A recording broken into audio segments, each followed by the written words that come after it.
Thank you guys for tuning in and listening to us. We're going to change it up a little bit, kind of shift gears a little bit on this one. I'm not going to be talking so much about the AC methods. I'm going to be talking about something a little bit personal.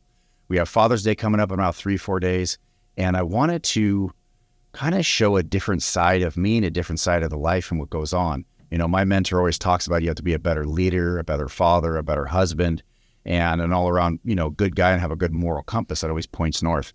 And one of the things that has always been driven for me as a young age is always to do the right thing. And one of the things is be a good father. And you being a good father also has to be a mentor for your kids, a mentor for other people's kids to show them the right way and lead them so they can be responsible adults.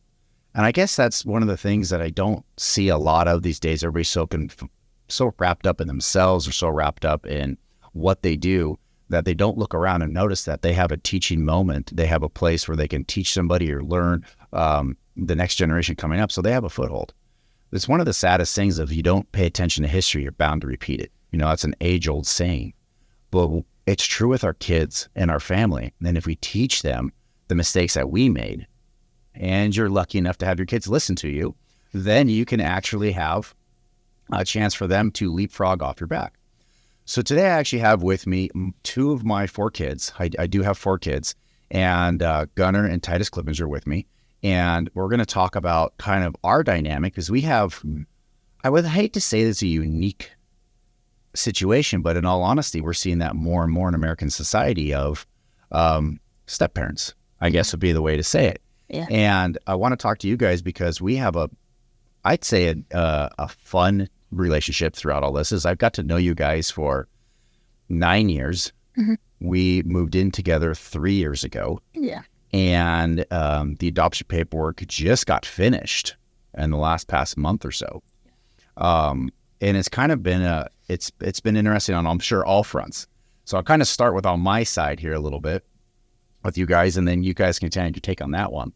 But it was really neat to, first, when I met you guys were, say 9 years. Yeah, it was 9. I was young. 9 and 7. 9 and 7. 9 and 7. Yeah, 9 and 7 when I first met you, and, went over, and your mom and I have been known each other for 9-10 years. So I got to meet you guys within the first year of meeting her. Yeah. And meet you guys, and then, watch you guys start in your motorcycle career, start riding bikes. When I say career, it's for fun. We're not racing for money. But your motorcycle career, and then as your mom and I started to date, then we had that big shift in the dynamic of the household where we moved in together. Yeah. Now you guys had pretty much been running the house on your own for a lot of booted years. out. Yeah. As the man of the house, you got booted, you got replaced. Yeah. And the dynamic shift that happened with all of that was kind of interesting. It was interesting. Because I have, my 2 kids, I would, horrible choice of term, but blood kids, the kids that came for me, and they're 7 and 3 and they're younger.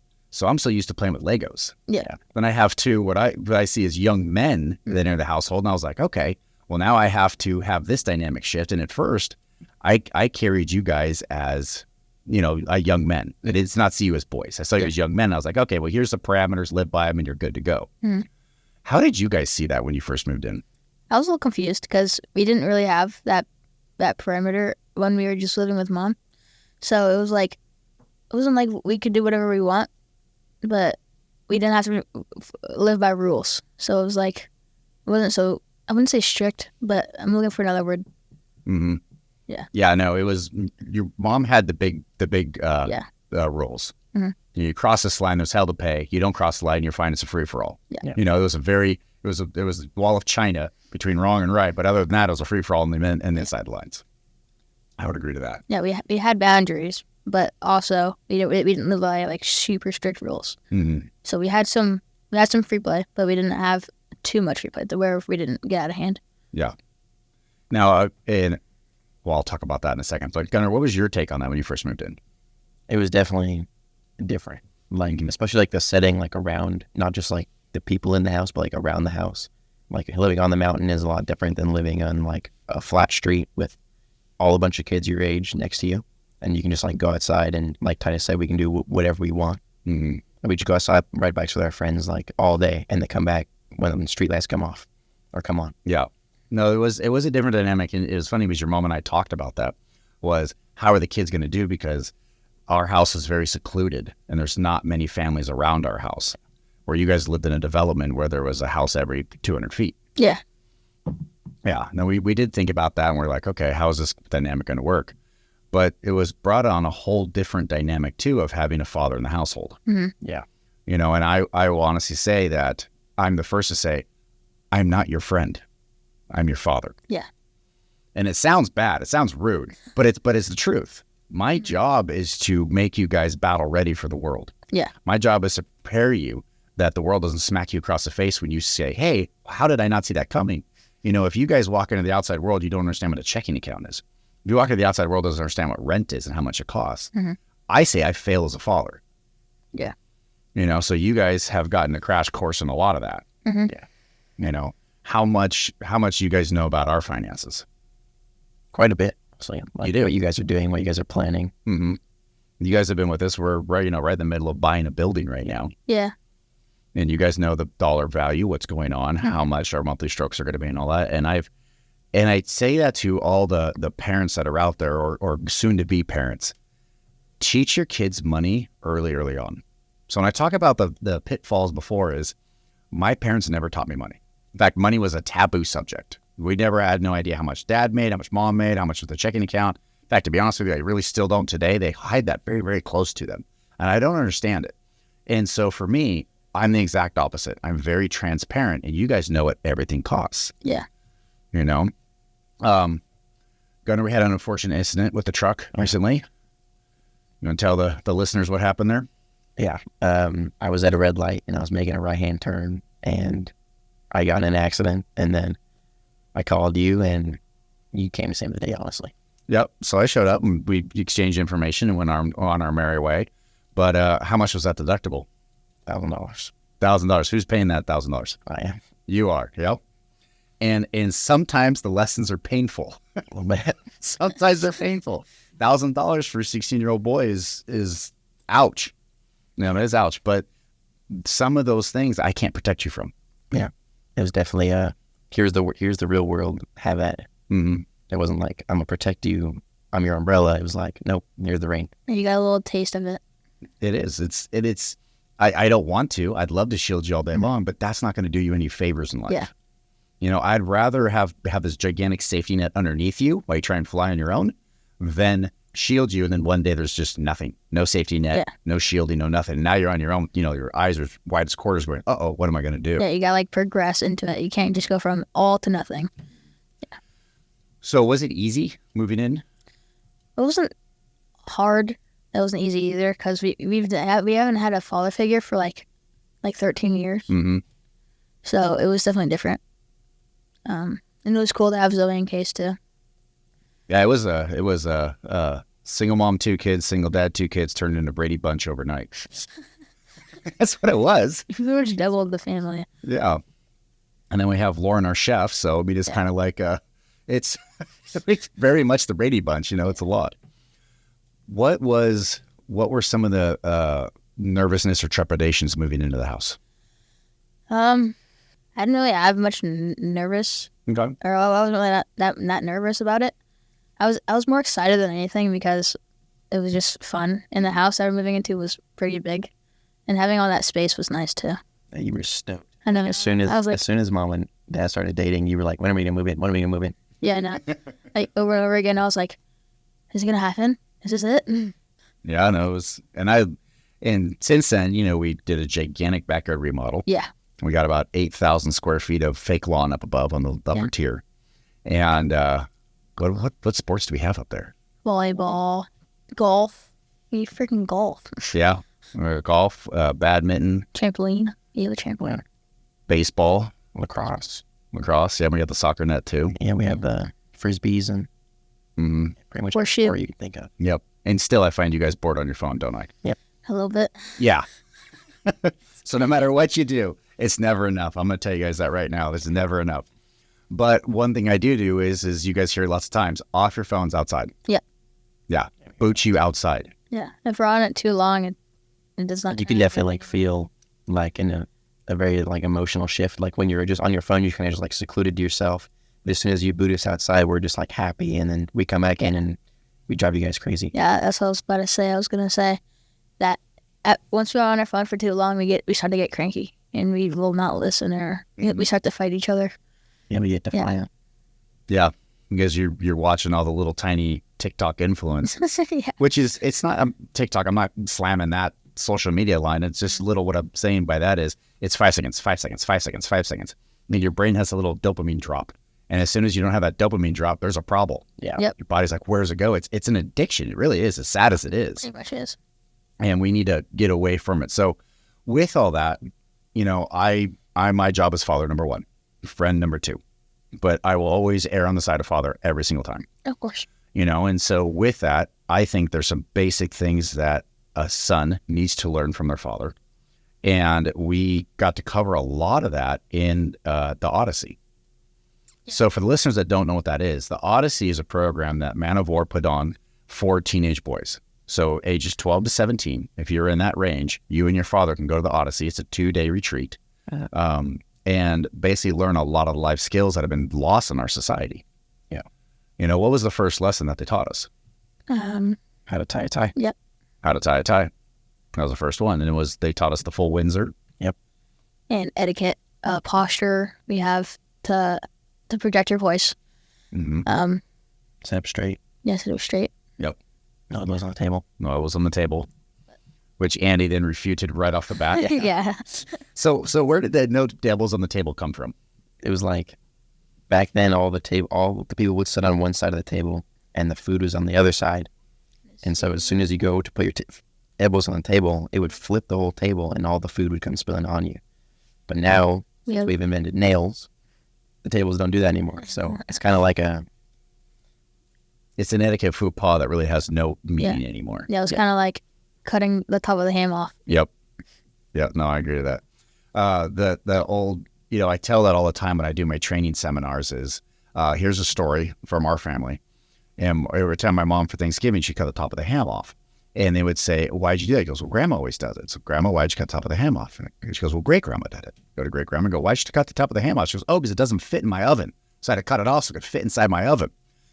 And and that happens all the time. If you don't know the reason or the origin for the rule, you're going to follow it blindly for no reason. Yeah. So whenever I do my consulting seminars, my mentorships, I always tell people, why do you do it this way?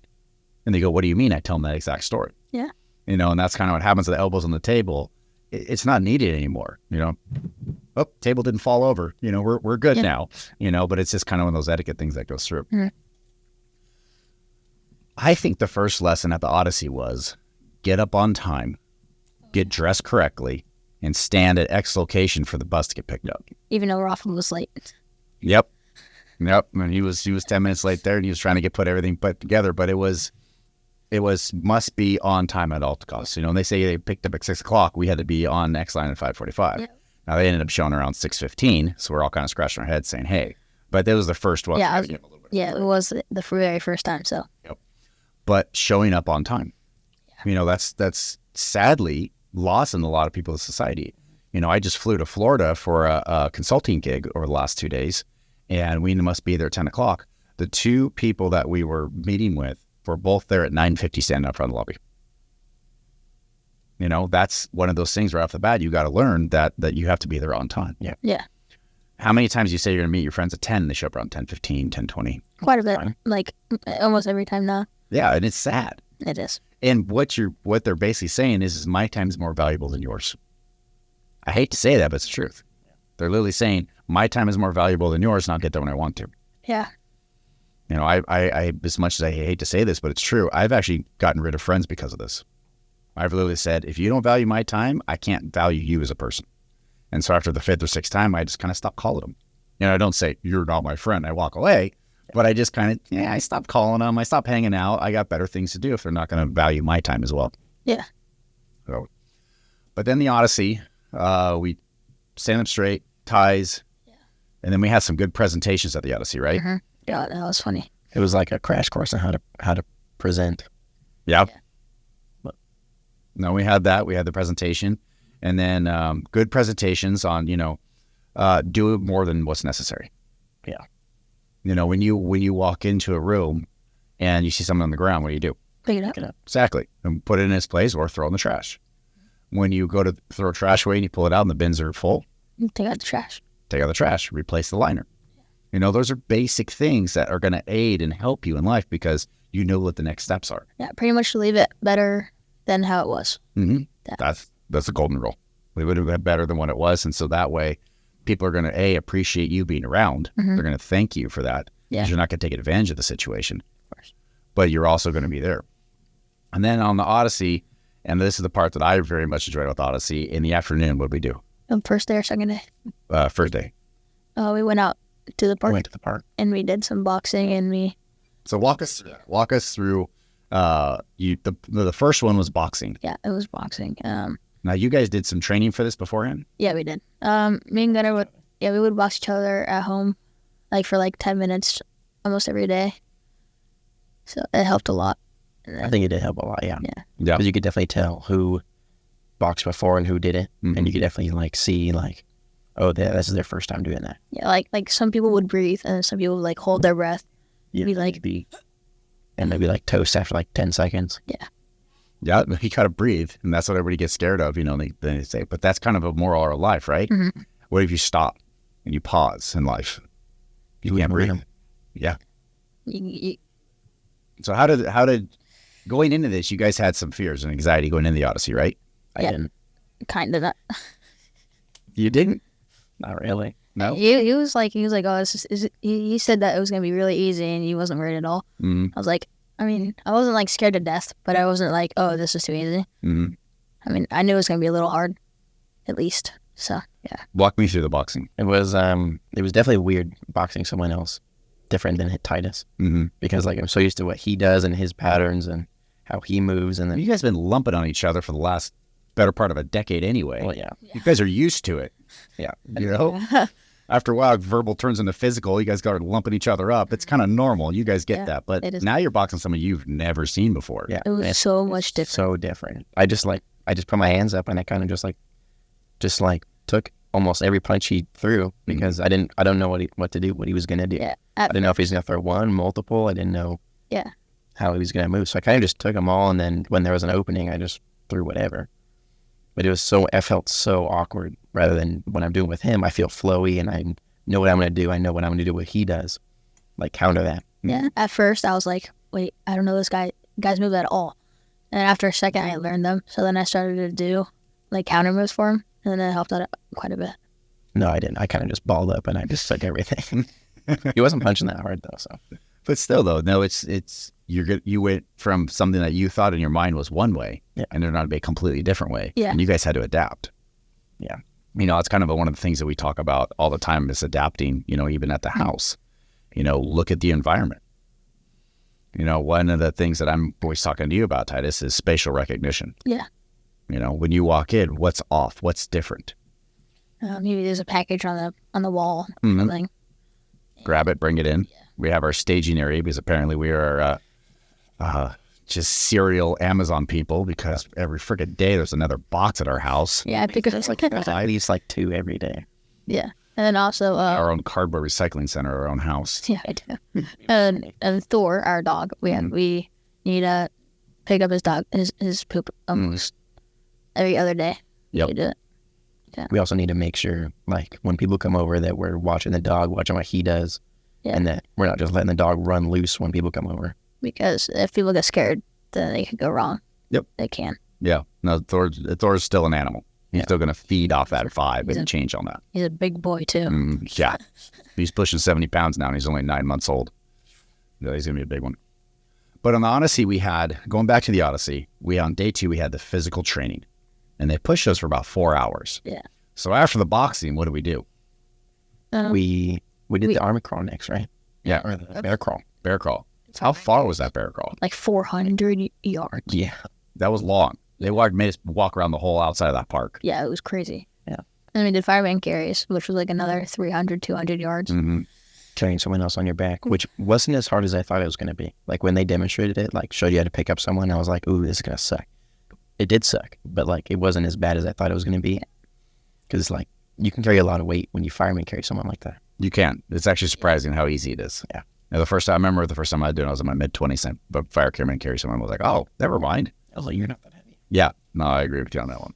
But the bear crawls, I will admit, halfway through, I was like, uh-oh, I should have trained for this a little harder. Yeah. Like, I didn't take it that seriously because I thought they were going to push you guys. I was going to be a part of it. Mm-hmm. And that was a bad call on my part because they made me sit there side by side with you guys the whole entire time. And I was like, uh-oh. So about 200 yards in the bear crawl, I was like, oh, man, this is going to suck. I know what I always teach you guys is bleed and train or bleed more. Yeah. Pick one. And I had to bleed more a little bit on that one. And the canteens did not help at all. No, they're in your face. They're on your arms. Mine came undone, so I had no water when we were done. Mm. And, Coach Jason was there. He just goes, hey, the canteens suck. There's no doubt about it, but it's a metaphor for life. It's not always going to be roses. No. He goes, deal with it. You're going to, like in life, you're going to have to carry something along with you. Mm-hmm. Hopefully it's not emotional baggage. Either it's another family member, like if they're not doing so well, you can bring them with you. Yeah. Yeah. So the physical training was fun. I enjoyed it because we got to do some bonding. The three of us did. Yeah. Yeah. Way past that. Yes, we do our chores. We have our outside chores and we're picking weeds together and all that. But this was different because when you pick weeds, you just stop. Yeah. If you want to take a break, go get water, why not? But this one, there was a coach screaming at you. You didn't get the luxury of stopping. Yeah. I think it was also different because like when you're picking weeds, it was like, okay, I do this section, you do that section. And you're kind of just like almost secluded. Like you're together, but you're not really like together. Mm-hmm. You know what I'm saying? Mm-hmm. But like during the Odyssey, it was like, okay, you do this together. You do this as a unit, and you guys have to work together. Yeah. You don't have a choice. And you also didn't know what was coming either, so you were kind of walking to the blind together. So that also helped bonding with that too. Yeah. And they had us try to run, 3/4 of a mile inside of 4 minutes.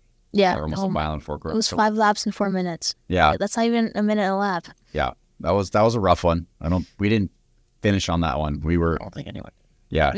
Gunnar, you had like a half lap to go. Yeah, I was almost there. I mean, you were a full lap off. We were a full lap off, yeah. But that was a tough one. And then we had the relay races. Yeah. It was fun. And you had a 5-man carry us and squat and run. Oh, yeah, we had the air squats. Yeah. Do the air squats with you guys and run. And the burpees. Oh, yeah, then we had the burpee frog jumps. Yeah. There's a lot more into it, and then as you come home, you kind of forget of what you did, and then you get into it, and then you get reminded of what you did. I was very proud of you guys on the burpee frogman jumps because those aren't the easiest thing, and we did those perfectly in unison. Yeah. So I was proud of that. We excelled very well in that considering because that was a difficult one. Yeah. I had a lot of fun on the Odyssey because of the team building with you guys, but it was outside of our element as well. Mm-hmm. So we flew to Florida for this. Yeah. Yeah. Hot. Yeah. But weather at 7 or 6 a.m. it was like 70 degrees humid. Mm-hmm. It was like 80 degrees. What? You're just like, as soon as you walk out, you're just sweating. You're just like, oh. Yeah. No, we're from San Diego. We're used to that dry climate, and that was the exact opposite. Yes. Yeah. So in the hotel, there's like 2 doors. So when you walk into it, you get this heat wave, and you're like, it's like an airlock. Mm-hmm. Like you walk through the first door, and then it's like, okay. And then you walk through the second door, and it's just either, if you're going in, it's cold. If you're coming out, it's hot. Mm-hmm.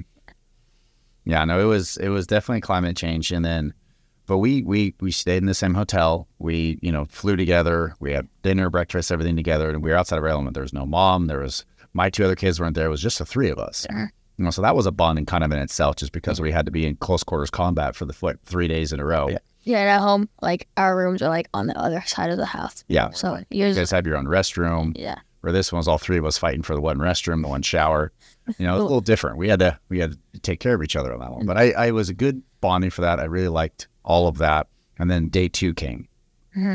Now day 2 came. What time do we have to be on the next location? 6 o'clock. 6 a.m. Oh, 600. Yep. And then where do we go? We went to the beach. We went to the beach. Yeah. What were your guys' thought process sitting in the van going to where we were going to go? I was like, either it was going to be fun or it's going to suck miserably. Yep. I thought it was going to be a lot of fun because like we drove by it before and you could like see like a little bit of the water. Mm-hmm. And there weren't that many waves, so I was like, oh, there's not that many waves. The waves, like, I wasn't worried about the water. The water was warmer than it was here in San Diego. Mm-hmm. Here it's really cold. Yeah. Yeah. It was warm, yeah.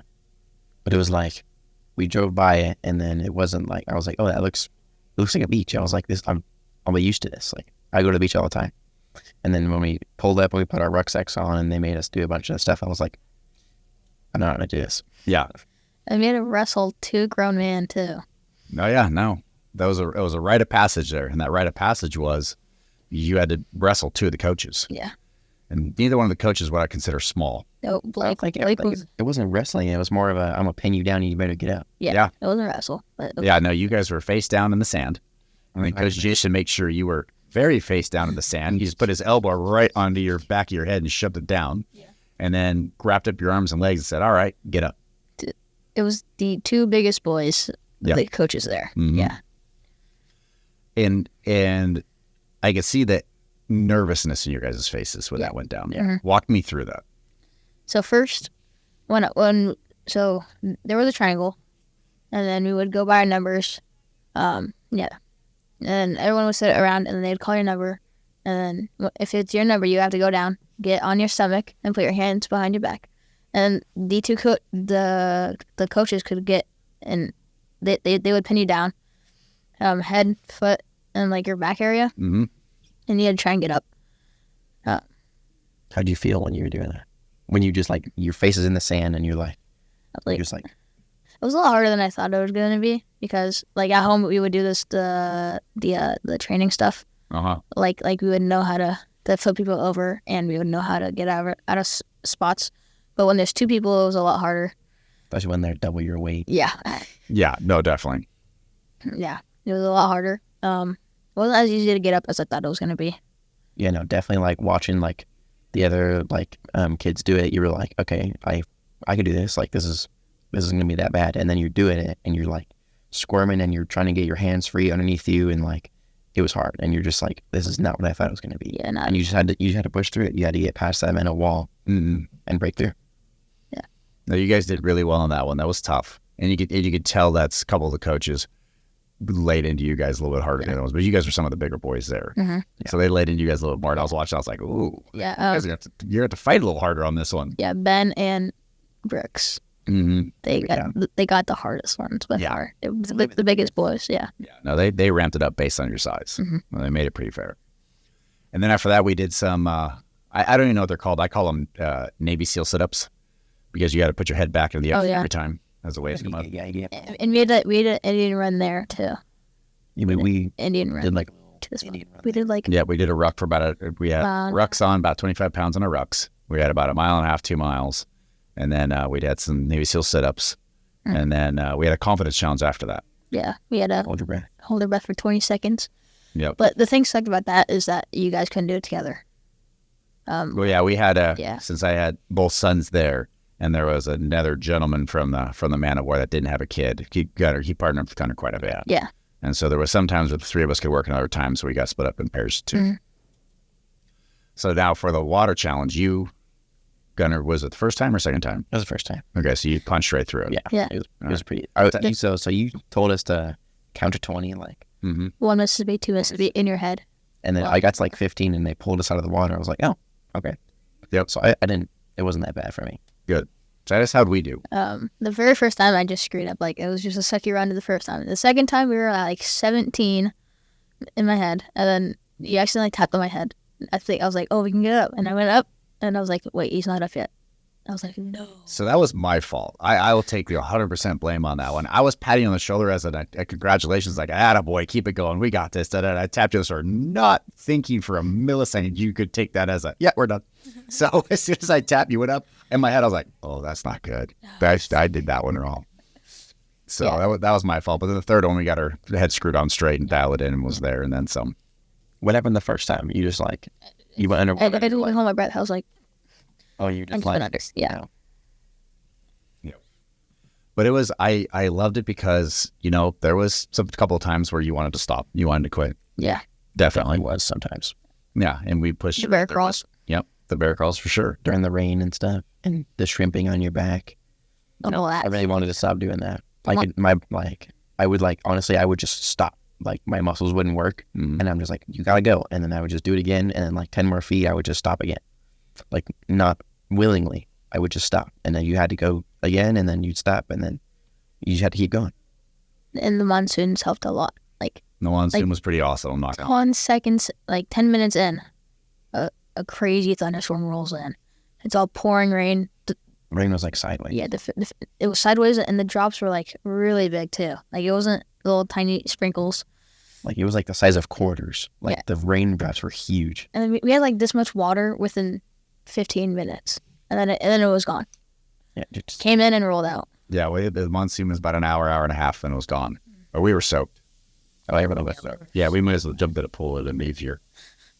Now we were ready for that, but it kind of added to it because everybody's running for cover, and we're out there doing PT by ourselves. So It was fun. Yeah.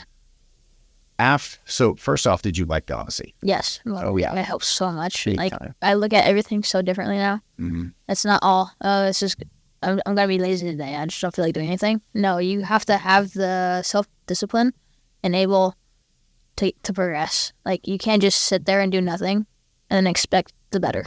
Mm-hmm. You have to do it. You put in the effort for the work that you want. Yeah. Yeah. No, it is it. Garner, you had a beautiful compliment the next morning. Yeah. You came in, you sat down at breakfast. I could see you were just kind of a little bit, I wouldn't say out of it, but you could see your brain was somewhere else. And you looked right at me and you said, "Is this how you felt when you came out of the Man of War?"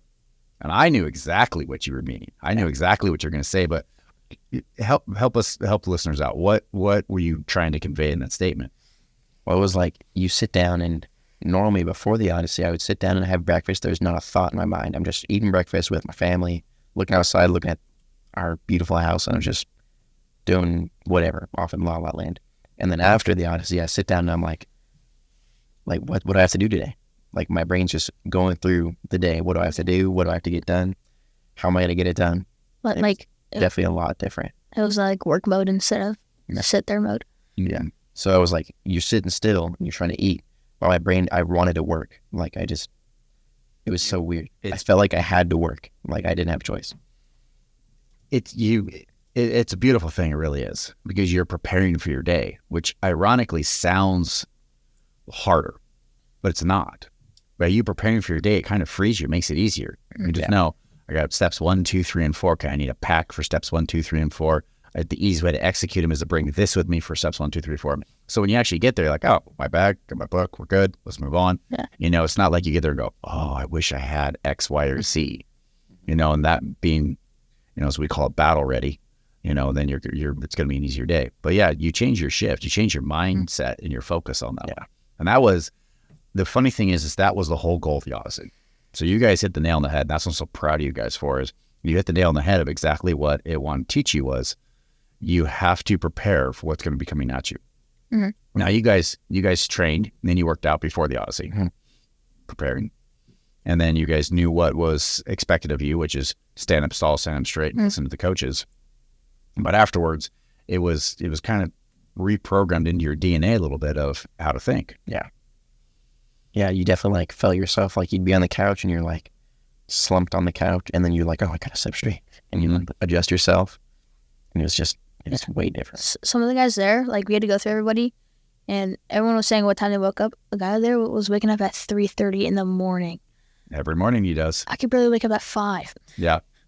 But the fact you wake up at 5 is still huge. Yeah. Most kids are 7, 8 o'clock, sometimes 9 o'clock on the weekends. And he has a routine too. Like 3:30, he wakes up. He gets. I think he takes a shower and then he meditates for a little bit, and then he progresses through his day. And it's just cool to know that people actually do that still. And like it's not only us. I forgot about the meditation at the Odyssey. How'd you guys do sitting still? I didn't do that well. I was all antsy and I wanted to move, and I was definitely thinking about like, what are they going to do next? If we're sitting still now, how bad is it going to be after? Mm-hmm. I just sit there and I zoned out and I just sat there. So you actually meditated? Yeah. Good for you. So that's a skill set, believe it or not. Sitting still is a skill set. Most people can't sit still. I knew a year ago I could not sit still for anything. Mm-hmm. Like for my life, I could not sit still. But then as soon as we got there, I was like, okay. And I just passed out. It's so funny, the Odyssey, they said, oh, we're gonna break the men. And we all think, oh, they're going to make us run 5 miles. No, they're going to make us sit still. That's how you get broke. It's in this day and age. Sit still. Yeah. We can't do it. At the end of day 1, he tricked us by saying there's a 8.4 mile obstacle course that you have to guys go run. Oh, yeah. Yeah, we were like, what? Yeah, at the end of day 1, we were all about to go back to the hotel, and he said, tomorrow morning, we're going to wake up. There's an 8.4 mile obstacle run. And you got to do 3 laps. And we're just like, but in my mind, I was almost preparing for it. Yeah, I was like, okay. And we were ready, but then we were also surprised that it was 8.4 miles. So the sadistic side of me wanted it. When he said that, I was like, bring it on. This is going to be awesome. Yeah, I was like, okay, we can do this. Because I pictured a Tough Mudder. So I was like, okay, there's a 10-foot wall. We got to work as a team to get over the wall. This is going to be great. And then when he said, nah, just joking, I was like, no. I kind of wanted that. I was kind of happy, but I was kind of disappointed at the same time. Yeah. I kind of wanted to do that, but I was like, we don't get to do that. Let's go. Mm-hmm. It was like when we were doing the rite of passage, and then everyone's done, and then they tell one of the dads, okay, now it's your turn. He took off his watch and he was ready to do it. And then he was like, no, I'm just joking. Yep. No. There's definitely some psychological games that go along with it, but that's all part of it because that's life. Mm-hmm. You know, that's usually what happens in life. I want to go back to the dynamic of us, you know, because after the Odyssey, I had a greater respect for you two, and I actually could understand life better through your guys' eyes. Mm-hmm. You know, because for me as a father, I need to teach you guys life. I need to teach you the steps you need, and I need to teach you a lot of the things of what, how to prepare, you know? Yeah. And with Alice, I got a real good sense of where your tenacity is, where your, you know, your kind of your limits are, you know, and I can kind of say, okay, and these are inside your wheelhouse limits. It's easier for you guys to say. And there was a couple of things that I will honestly admit that I thought your limits were further than where they were. Mm-hmm. Because again, you were the men in the house for a long time. And so when you came in, I saw you guys as just young adults. And I was like, okay, here's your parameters, curfews, 9, 10, whatever, you know, move on. Mm-hmm. And it's still such a teaching thing. And I think that's where a lot of men today, when they say be a better father, they really don't know where to go. Yeah. And my answer to them is be present in the moment and see where they're struggling and ask questions. And that's what I've been trying to do ever since the Odyssey a little bit more, is ask you guys questions versus being assumptions. Yeah. Dog hasn't been fed. Why? You guys go, we fed the dog an hour ago. Well, the dog ate the food. That's why the bowl's empty. You know, but we make an assumption. Yeah. We make an assumption versus saying, hey, is the dog get fed? And then have you guys answer. And I also think with the questions, it's been easier for us to have a conversation back and forth because I can see where you guys are coming from. Mm-hmm. Did you feed the dog yet? And you go, no, I've been playing video games. Okay, well, maybe we should limit our video game play. Yeah, you're right. Okay, let's do this. You know, we can come to that conclusion together. You can see the thought process behind why we're doing it. Yeah. You know, because video games, for the most part, those are treats. Yeah, pretty much. Those are trophies. Yeah, they're privileges. They're accomplishments. That's our reward for doing the work on the flip side. Yeah. Before we moved in, me and Gunnar would just we would play, and as soon as the other person wanted to get on, we would switch.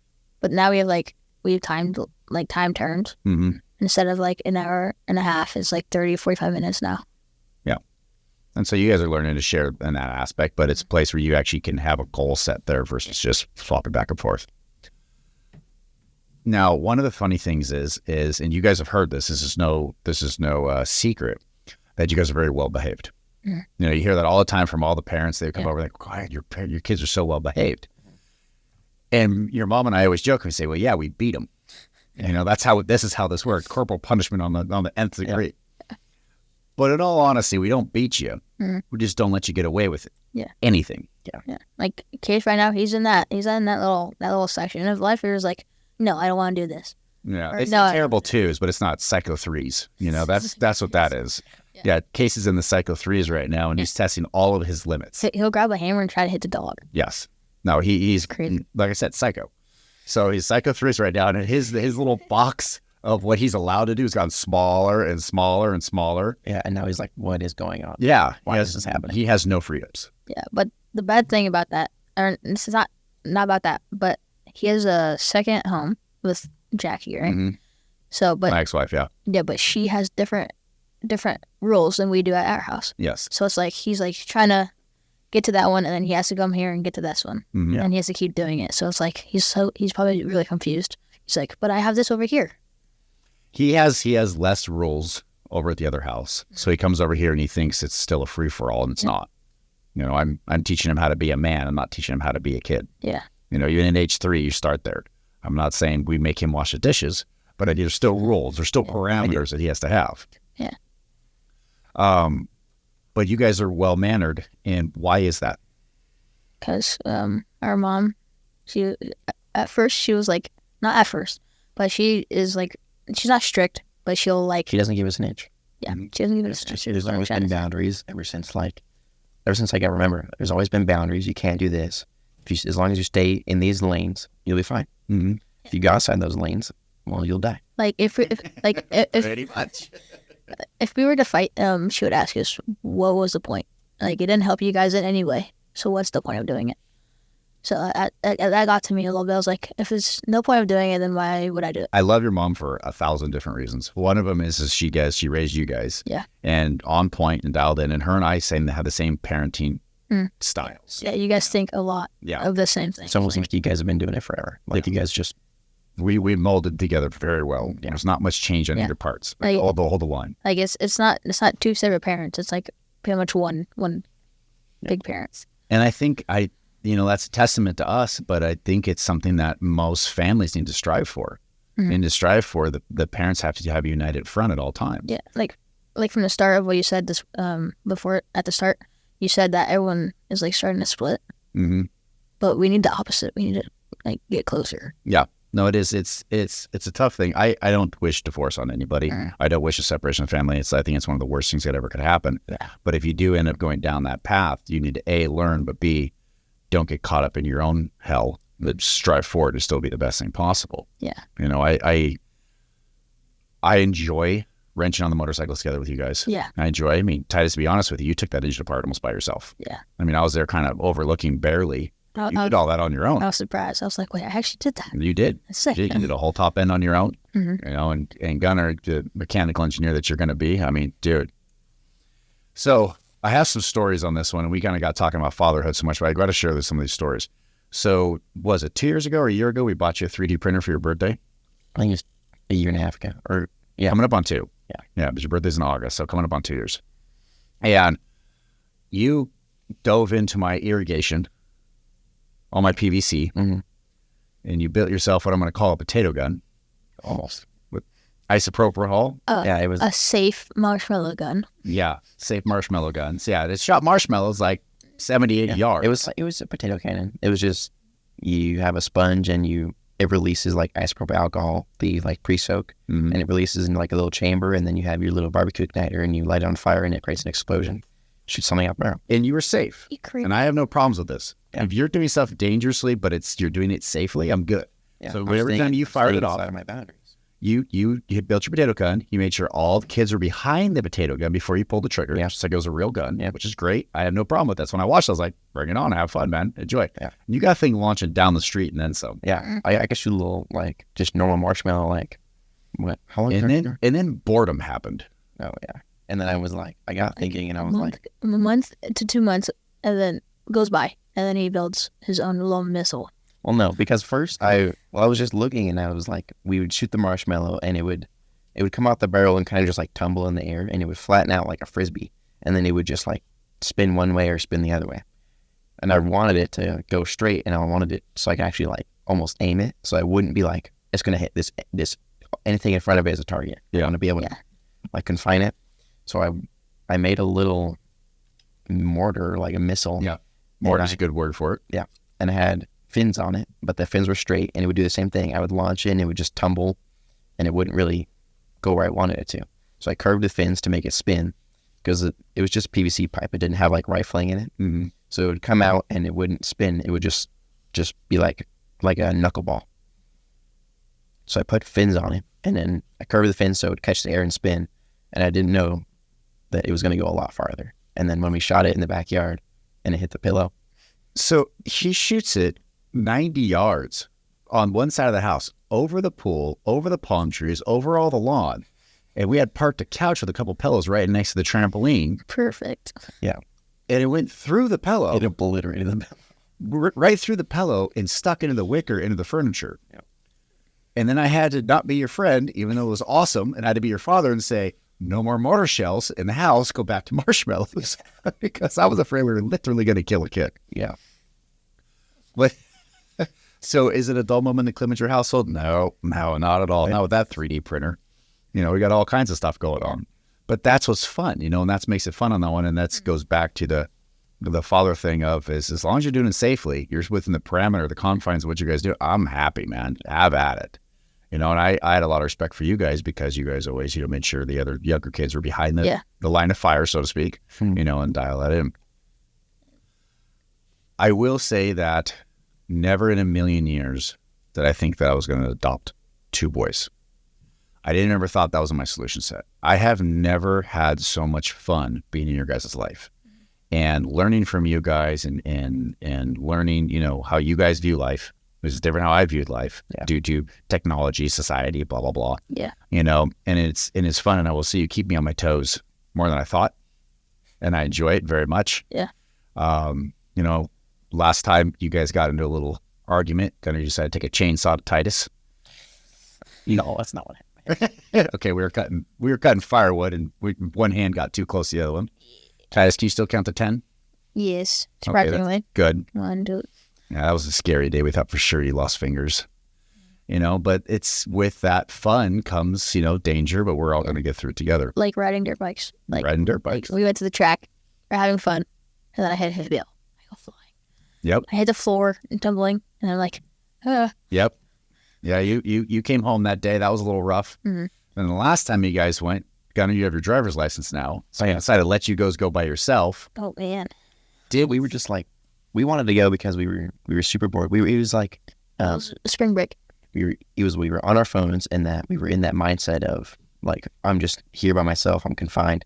And then you were like, something needs to happen. So I was like, why don't we go to the track? I can drive now. It's not that far away. We have a free weekend. So I was like, we'll get out of the house. We'll do something. We'll get back in our normal mindset. So we go, and it was just going to be like a normal track day. We're not going to try any new jumps or anything. And it didn't go horrible. It went horrible. Well, you crashed, and unfortunately, since you were a minor, they had the ambulance had to take you to the hospital. Mhm. Is that why they took me? Yeah. Yeah, and then I didn't have It's a ride. because if I was an adult, I could have denied it. But you as a minor, you can't deny it. And we were kind of breaking the rules because technically you weren't supposed to be there without an adult if you're under 18. Oh, really? Yeah, we were breaking the rules a little bit, but, you know, they didn't care either. Everybody kind of looked the other direction, not thinking worst case scenario. Mhm. So that was an $8,500 event. Oh, man. To the paramedics and the ambulance costs and all that. So, It was like a 30-minute ride to the hospital. and he was only there for 3 hours. But, you know, and the medical industry sells Band-Aids for $400 a piece, and each MRI is $10,000. They add up fast, you know, but that's what usually happens. But throughout all of that, it's still fun and it's still awesome, It is. you know, and you guys are growing and learning all that stuff. I feel bad for the kids that don't have fathers because they're going to end up stuck on those video games all the time. Yeah. They're not going to learn how to build a motorcycle. Like how it was before. Yep. You know, luckily for you guys were well-rounded because you guys were on your bicycles, building dirt jumps and being outside. Like our mom was pretty much a dad and a mom into one. Oh yeah, she is. Because the way that she taught. Says more about me than her at that point. Kind of scares me a little bit, but that's okay. We wouldn't call her a woman. We would call her a woman. Woman. Yeah. She held the man's point of view on a lot of the things when it came to the butt whoopings when you guys got out of line. That's because she understood like how to teach your kid properly. Mm. It's not like, oh, by myself I can't really do much. No, she took responsibility and she did it right. Mm, I would agree. She taught us well. It was funny. When I was at the Odyssey, I kept texting your mom and saying how awesome it was and the boys are doing good. You should feel proud of her. Da da da. She kept saying, "Well, we did it." And I'm like, I've been around for the last 2-3 years of seriousness. You've been for the first 13. No, I'm not taking credit for this.